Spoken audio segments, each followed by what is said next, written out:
Pension వెంటనే ప్రతి మహిళకు 2,500 రూపాయలు వెంటనే ఎకరాకు 14,000 రైతు బంధు వెంటనే రుణమాఫీ వెంటనే తులం బంగారం దివ్యాంగుల పెన్షన్ 6,000 రూపాయలు వెంటనే వృద్ధులకు 4,000 రూపాయల పెన్షన్ వెంటనే 6 గ్యారెంటీలు వెంటనే 6 గ్యారెంటీలు వెంటనే అమలు చేయాలి 6 గ్యారెంటీలు వెంటనే ఎకరాకు 14,000 రూపాయల రైతు భరోసా ఇస్తా అని చెప్పి 15,000 రూపాయలు ఇస్తామని చెప్పి చెప్పడం జరిగింది. 500 రూపాయల బోనస్ ఇస్తామన్నారు. వృద్ధులకు 4,000 రూపాయల పెన్షన్ వెంటనే అమలు చేస్తామన్నారు. వచ్చే నెల నుంచి ఈ నెల మీరు తీసుకోకండి 2,000, వచ్చే నెల 4,000 ఇస్తామన్నారు. దివ్యాంగులకు 6,000 రూపాయలు ఇస్తామన్నారు. పెళ్లిళ్ళు మీరు వాయిదా వేసుకోండి, నెల రోజుల తర్వాత పెళ్లిళ్ళు వేసుకోండి, తులం బంగారం ఇస్తామని చెప్పింది.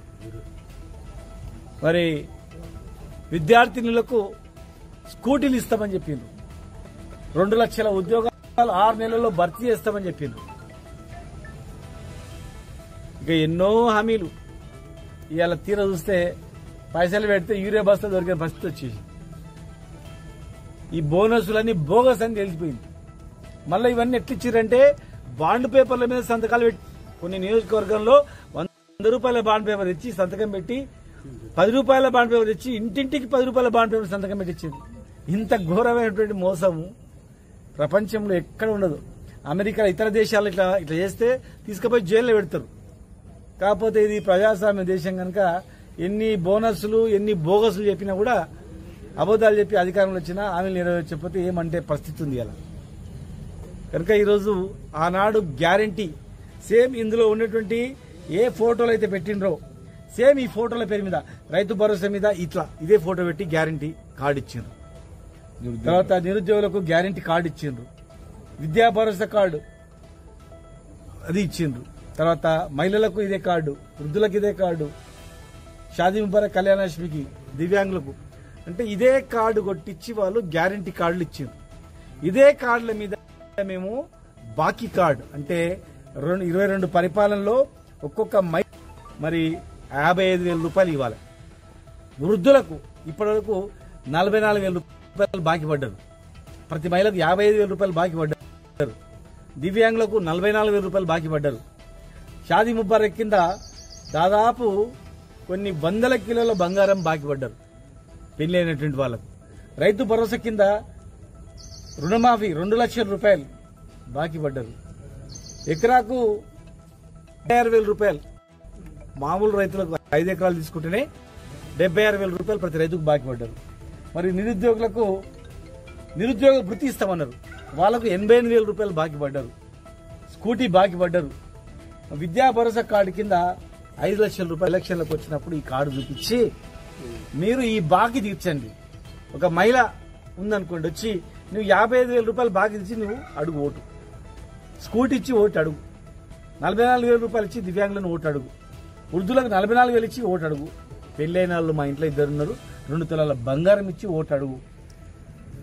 ఈ రకంగా బాకీ కార్డును చూయించి ఓటు అడగడానికి వచ్చినటువంటి కాంగ్రెస్ పార్టీ నాయకులకు మాకు పడ్డ బాకీ ఇచ్చి మీరు ముందు మాట్లాడండి అని చెప్పాల్సిన అవసరం ఉంది. ఒకవేళ ఇది అడగకపోతే స్థానిక సంస్థల ఎలక్షన్ తర్వాత గతంలో కేసీఆర్ చెప్పిండు, బాబు రామ్ రామ్ జై భీమ్ అవుతుంది, దళిత బంధు జై భీమ్ అవుతుంది, తర్వాత రైతు బంధు రామ్ రామ్ అవుతుంది, మొత్తం పోతాయి ఆగం అవుతుంది అని చెప్పిండు.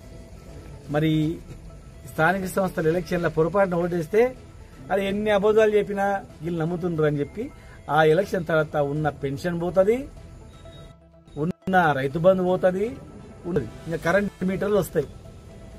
ఇప్పటికే కరెంట్ మీటర్లు సిద్ధం అవుతున్నాయి, మీటర్లకు పెట్టాలని కరెంటు మీటర్లు పెట్టాలని వ్యవసాయానికి అన్ని సిద్ధం అవుతున్నాయి. కరెంటు ఛార్జీలు పెంచాలని చెప్పి సిద్ధం అవుతుంది. రాసి పెట్టుకుంటాం అవుతుందా కాదా అని. ఖచ్చితంగా ఎలక్షన్ తర్వాత ఇది జరుగుతుంది. కనుక మీరు అప్రమత్తం లేకపోతే నష్టపోయేది మీరే. ఇప్పటికే ఎవడు భూములు దేకేటోడు లేడు. 10 ఎకరాలు నోడు భార్య పిల్లలకి ఏమైనా అయితే 1/2 ఎకరం అమ్మితే అంటే కొనేటోడు లేడు. ఇలా చాలా మంది కాంగ్రెస్ పార్టీ ఓటేసి సంబరపడుతుండొచ్చు, కానీ ఒక్కసారి ఆలోచన చేసుకోండి. మీరు ఓటేసిండ్రు కదా, కాంగ్రెస్ పార్టీకి ఓటేసారు కదా, ఒక 5 ఎకరాలు ఉన్నాయన ఒక్కసారి వెనక్కి పోయి ఆలోచన చేయండి. మేము అధికారంలో ఉన్నప్పుడు తక్కువ ఒక 25 లక్షలకు ఎకరం నీ ఒక ఓటేసి నీ ఆస్తిని తగ్గించుకొని నీ యూరియా బస్తలు లేక పడిగాపులు కాసి పోలీసులతో దెబ్బలు తిని తిట్లు తిని సోషల్ మీడియాలో ఏదైనా మా పోస్ట్ పెడితే కేసు అయిపోయి కరెంటు లేక చేనులకు నీళ్లు ఎండిపోయి కూడా క్లోరినేషన్ చేసే పరిస్థితి లేదు. ఎప్పుడు రోగాలు వచ్చి చచ్చిపోతారో తెలియని పరిస్థితి ఏర్పడ్డది. కనుక దయచేసి ఆలోచన చేయండి. మంచి ప్రభుత్వాన్ని పోగొట్టుకొని ఇలా ఏదో నసతో మీరు ఓటేసి తెప్పించుకున్నారు. ఇలా ఏమైందో మీరే ఆలోచన